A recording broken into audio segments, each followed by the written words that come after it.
The air hums with tension inside the plush cabin of a private jet, where a black family settles into first-class seats, their faces glowing with quiet pride, only to be met with a sneer from a man who thinks he owns the sky. They're the Harris family, successful, brilliant, a unit forged in strength, but right now they're targets, mocked by a first-class passenger who can't stomach their presence in his world. Across the aisle sits Edward Langley, 55, rich, white-suited, his smirk sharp as a blade, his voice dripping with scorn as he questions their right to be there. He sees nobodies, intruders, unaware he's just crossed a line he can't uncross. In the next hour, you're about to witness a story so fierce, so electrifying, it'll ignite your soul. A tale where arrogance swings its fist, only to get floored by a black family's power. A secret that'll flip this plane upside down. This isn't just a flight or a fight. This is a reckoning, a triumph that'll make you cheer and shake the heavens. Welcome to Black Triumph Stories. Buckle up because we're taking off into the storm right now. It's a crisp, golden afternoon at a private airfield just outside Atlanta, Georgia, where the sun glints off the sleek fuselage of a Gulfstream G650, a private jet parked on the tarmac, its engines humming low, ready to slice through the sky. The air buzzes with the faint scent of jet fuel and the chatter of ground crew scurrying around, their vests bright against the asphalt, their voices a steady rhythm of checklists and confirmations. The jet's a marvel, $65 million worth of luxury, its white exterior polished to a mirror shine, its windows dark, its cabin a haven of leather and walnut, a floating palace for the elite. Passengers trickle in, a mix of suits and designer bags, their steps quick as they board, their voices low with the confidence of wealth. The sky above stretches wide, a canvas of blue streaked with wisps of cloud, a perfect day for flying or for fighting, depending on who's watching. Inside the cabin, the Harris family settles into the first-class section, 3 seats near the front, wide and plush, a step up from the standard luxury of the jet's main area. There's Marcus Harris, 45, tall, broad-shouldered, his dark skin smooth, his suit tailored but understated, his eyes sharp with a quiet intensity that misses nothing. Beside him is Lena Harris, 42, elegant, her hair coiled in a neat updo, her dress a deep burgundy that catches the light, her smile warm but edged with steel. And then there's their daughter, Ayesha, 18, bright-eyed, her braids swinging as she adjusts her headphones, her backpack stuffed with books and a laptop, a freshman at Stanford already making waves. They're a unit, a family forged in resilience. Marcus, a tech mogul who built an empire from a garage. Lena, a civil rights attorney who's won cases that reshaped laws. Ayesha, a prodigy with a future as big as her dreams. Today, they're flying to New York. Business for Marcus, a conference for Lena. A campus visit for Ayesha. A routine trip turned extraordinary by a twist they didn't plan. They weren't always first-class flyers. Marcus grew up in a cramped apartment in Detroit, fixing computers for neighbors to pay bills. Lena fought her way through law school on scholarships and grit. Ayesha studied by candlelight when the power went out. They've earned this, every dollar, every seat, every moment. But today they're here by chance, upgraded from their usual spots by a last-minute glitch, a perk they accepted with a shrug and a smile. The cabin's quiet as they settle, Marcus flipping through a tablet, Lena sipping water, Ayesha scrolling her phone until the boarding finishes. The door seals and the jet prepares to taxi. The engines purring louder, now, the ground crew waving it off. Across the aisle, Edward Langley strides in, 55 years old, wiry, his white suit crisp, his silver hair slicked back, his Rolex glinting as he adjusts his cufflinks. He's a Wall Street shark, a regular on this jet, a man who spent decades trading stocks and collecting power, his voice a nasal bark that carries over the hum. He's alone today, no entourage, just his ego, and he's in his element. claiming the first-class cabin like it's his throne, his eyes scanning the space with the arrogance of ownership. Langley's old money, a name tied to banks and boardrooms, a man who's never heard, no he couldn't buy off. He's flying to New York too, some deal, some meeting, something to pad his millions, and he expects this flight to be his, uninterrupted, exclusive.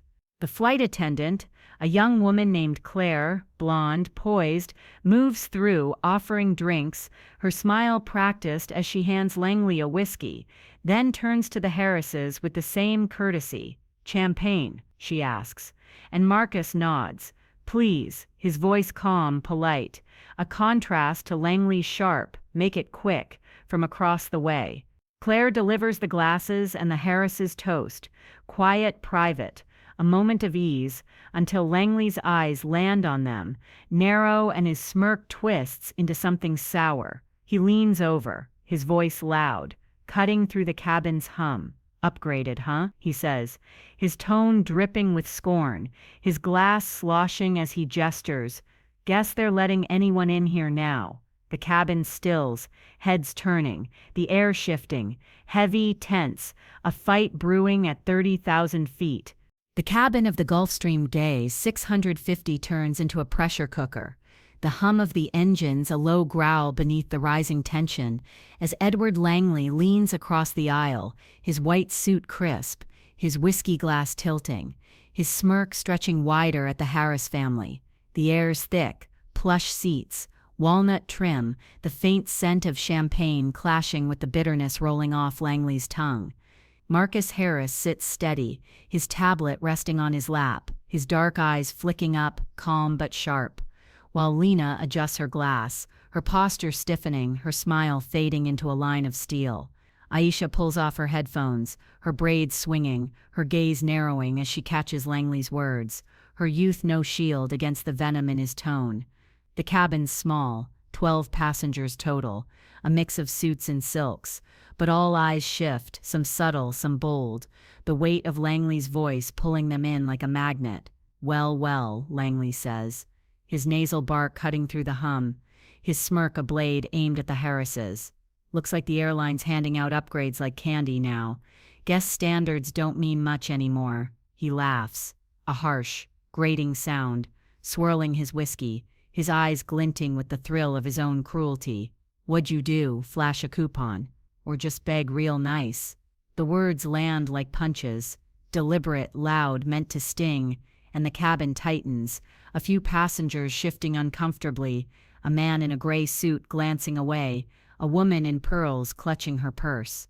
Claire, the flight attendant, freezes mid-step, her tray wobbling, her smile faltering as she senses the storm brewing. Marcus sets his tablet down, slow, deliberate, his hands resting on his knees, his voice low but firm, cutting through Langley's bluster. "We're here because we were offered these seats," he says, his tone even, a wall of calm against the taunt. "Same as you, paying passengers, nothing more." Langley snorts, leaning closer, his elbow jabbing the armrest, his smirk widening. "Paying? Sure, pal. Probably some diversity handout, right? I've been flying this jet for years. First class isn't for just anyone. The anyone hangs there, code for black, for outsider, for everything he thinks they're not." And Lena's eyes flash, her hand tightening on her glass, her voice joining Marcus's, sharp and steady. "It's for whoever's on the manifest," she says, her tone a blade, "and that's us, deal with it." Aisha leans forward now, her backpack sliding, her voice young but fierce, cutting in. "What's your problem, man? We're not bothering you, just sitting here." Langley laughs louder, turning to her, his whiskey sloshing again, his eyes glinting with disdain. "My problem, kid. You don't belong up here. This is first class, not a charity flight. Maybe stick to the back next time." The cabin stirs, gasps, whispers, a man in a pinstripe suit coughing into his fist, the woman in pearls muttering under her breath. But no one speaks, no one steps in, the silence a coward's shield. Claire moves forward, her voice soft, nervous. "Sir, please, let's keep this civil," she says. But Langley waves her off, his hand sharp, his voice rising. "Civil? I'm the one paying full price here. Don't tell me how to act." Marcus stands now, slow, deliberate, 6'2" of quiet power rising, his suit creasing, his presence filling the cabin, his voice a rumble that silences the hum. "You don't know us," he says, his eyes locking on Langley, burning through him. "You don't know what we've paid, what we've built. Sit down and leave us alone." Langley's smirk falters for a heartbeat, a flicker of unease crossing his face, but he doubles down, standing too, his wiry frame tense, his voice a snarl. "I don't need to know you, you're in my space, acting like you own it. Take your little family, and your upgrade, and get out of my sight." Lena stands beside Marcus, her dress catching the light, her voice a whip. "Your space. This isn't your plane, it's a flight, and we're passengers, same as you. Back off." The tension coils tighter, passengers watching, Claire hovering, the jet climbing now, the engines a steady roar beneath the clash. Langley steps closer, too close, his whiskey breath sharp, his finger jabbing the air. "Same as me? Don't kid yourself. I've got a penthouse in Manhattan, a yacht in Miami. You're just lucky to be here, and I'm calling it out." Aisha jumps up, her braids swinging, her voice afire. "Lucky? We're not your punching bag. Shut up already." Langley laughs, harsh, turning to the cabin now, his arms wide. "See this? They think they're equals. Upgrades don't make you first class. Sweetheart." The insults bold, ugly, public, and the Harrises stand united, their eyes burning, their calm cracking into something fierce. Claire steps in, her tray down, her voice firm now. "Sir, sit down, please, or I'll call the captain." Langley smirks, turning to her, his tone mocking. "Call him. Tell him Edward Langley's not happy with the riffraff up here." The word riffraff lands like a bomb, raw, racist, a line crossed, and Marcus's jaw clenches. Lena's hand grips his arm. Ahassa's fists ball, the cabin holding its breath. "You're done," Marcus says, his voice a growl, a promise, stepping closer, towering over Langley. "Say one more word, I dare you." Langley's smirk holds, his confidence swelling, thinking he's untouchable, thinking he's won, but the Harrises aren't backing down, their strength a wall he can't break, a twist brewing he can't see.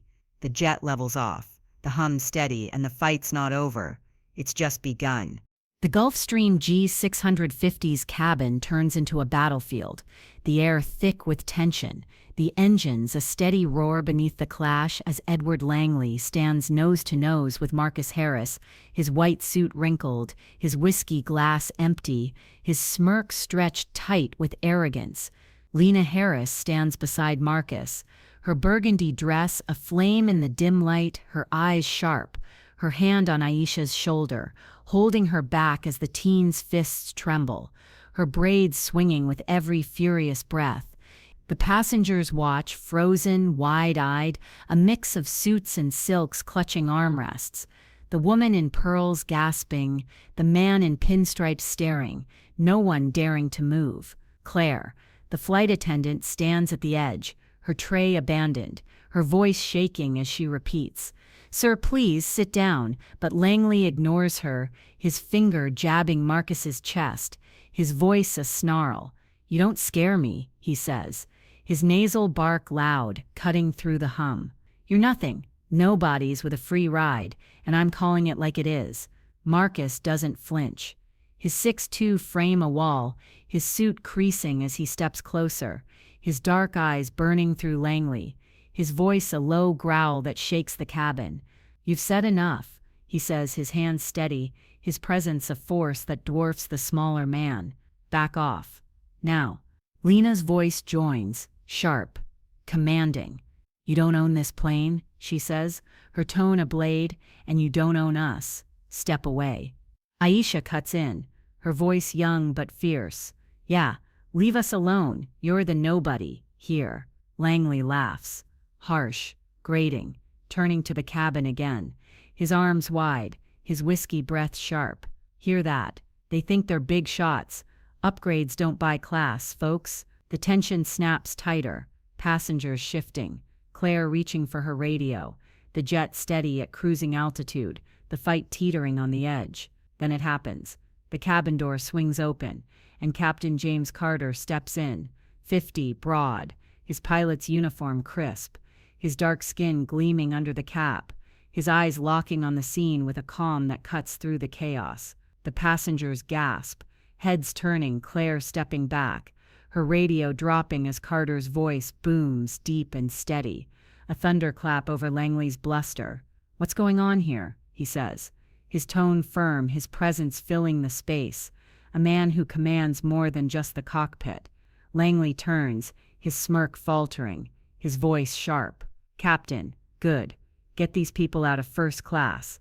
They don't belong here. Upgraded trash causing trouble." Carter's eyes narrow, his gaze flicking to the Harrises, then back to Langley, a flicker of recognition in them.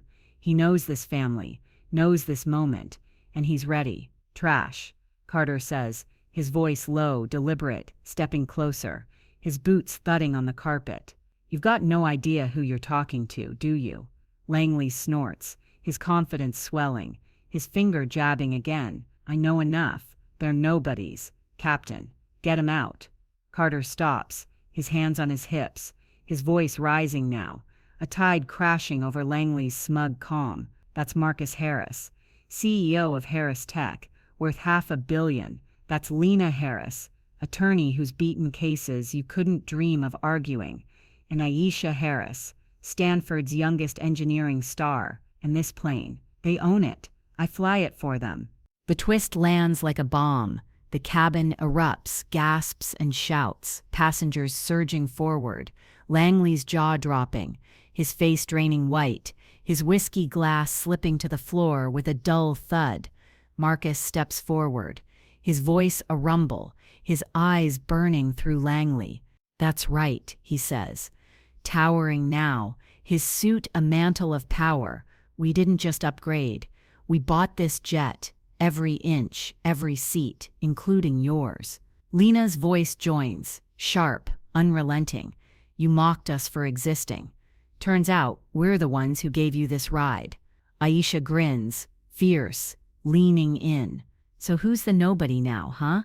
Langley stumbles back, his legs hitting his seat, his hands trembling, his voice a weak protest.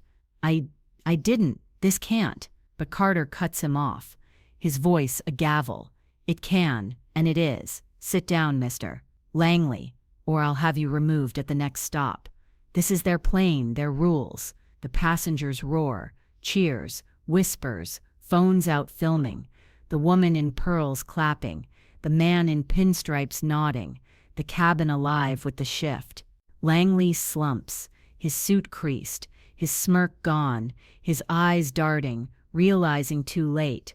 He's mocked a family who owns the sky he flies in, a family whose power he can't touch. Marcus stands tall, Lena beside him, Aisha grinning, their triumph a wall he can't break, a secret that's flipped his world upside down. Claire steps back, smiling now, the jet steady, and Langley's done, outmatched, outclassed, a fool in a cabin that's never been his. The Gulfstream G650 cruises smooth at 40,000 feet, the engines a steady hum, the cabin buzzing with a new energy as Edward Langley sits slumped in his seat, his white suit crumpled, his whiskey glass shattered on the floor, his smirk erased, replaced by a scowl of shock and shame. The Harris family settles back, Marcus sipping champagne, Lena flipping through a case file, Aisha slipping her headphones on, their faces glowing with quiet victory, their presence a force that fills the jet they own. Passengers whisper, heads turning, phones recording, the woman in pearls smiling wide, the man in pinstripes nodding respect, the air alive with their triumph. Captain Carter retreats to the cockpit, his voice crackling over the intercom, calm, steady. "Folks, we'll land in New York in 45 minutes. Enjoy the flight, courtesy of the Harris family." The cabin cheers, soft, then loud, a wave of sound washing over Langley, burying him deeper. The footage hits social media mid-flight, clips leak, passengers post, the video of Langley's mockery and Carter's reveal exploding online. 5 million views, 10, 20, a viral storm that lights up screens from Atlanta to the world. Black family owns plane, shuts down racist passenger trends. Comments flooding, praise for the Harrises, scorn for Langley.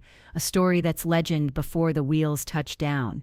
They land at Teterboro, the jet taxiing smooth, the tarmac gleaming under New York lights, and the Harrises step off, Marcus shaking Carter's hand, Lena hugging Claire, Aisha waving to the crew, a family not just flying but soaring, their power undeniable, their win a beacon no one can dim. Langley slinks off, head down, suit creased, his Rolex dull, his name mud by morning, Wall Street whispering his fall, clients pulling back, a man who mocked his way to ruin. The Harrises roll on. Marcus to his boardroom, Lena to her conference, Aisha to Stanford, their jet parked, their empire thriving, a family who turns scorn into strength. They're not just owners, they're warriors. A black legacy that took a flight and flipped it into history. The phone rings, reporters, fans, friends, but they stay quiet, grounded, sitting in their Manhattan suite that night, the skyline glittering, a toast to their roots, their fight, their win. Langley's world shifts, deals falter, his reputation cracks, his laughter a ghost haunting his penthouse, a lesson carved in his loss. The jet flies again. New passengers, new stories, but the Harrises' mark lingers, a crack in the old order spreading with every share, every view. Their triumph isn't just theirs, it's a spark igniting fires where black voices rise, a promise that power fights back. The video's comments flood, stories of upgrades, of sneers, of wins, and they see themselves in the Harrises, see hope, see strength. This is black triumph, raw, fierce, unstoppable, a roar that echoes beyond one flight, into every heart told it can't soar. If this hits you deep, smash that like, subscribe, ring the bell, keep it burning. Tell us, have you faced this? Have you risen? Drop it below. Let's roar together. This is Black Triumph Stories. We wield the truth. We make it thunder every damn time.